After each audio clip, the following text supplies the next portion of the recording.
সুপ্রিয় দর্শক মণ্ডলী, আমি যুব এগ্রো কেয়ারের পরিচালক সনৎ গোস্বামী। আমি এখানে ভার্মি কম্পোস্টের একটা প্রজেক্ট করেছি। এখানে আমরা ভার্মি কম্পোস্ট সম্বন্ধে আলোচনা করব এবং এটা আমরা কিভাবে করতেছি এটা আমি আপনাদের দেখাবো। আমরা এখানে ভার্মি কম্পোস্টের জন্য চেম্বার পদ্ধতিতে ভার্মি কম্পোস্ট প্রস্তুত করতেছি। আমরা এখানে মোটামুটি 3 টন গোবর নিয়ে শুরু করেছি। আমরা বেডিং টেকনিকটা আপনাদের দেখাবো আমরা কিভাবে করছি। আমরা এখানে প্রস্থে 3 ফিট নিয়েছি এবং আমাদের দৈর্ঘ্যে 18 ফিট করে আমরা একটি করে চেম্বার তৈরি করেছি। এটাতে মোটামুটি আমাদের 1.5 টন করে গোবর রয়েছে।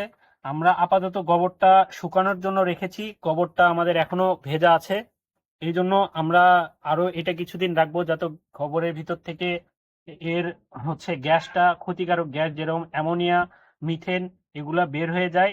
তারপরে আমরা এটার মধ্যে কেঁচো দিব। কেঁচো দেওয়ার পরে এখান থেকে আমরা ভার্মি কম্পোস্টের যে সারটা সেটা প্রস্তুত করতে পারবো।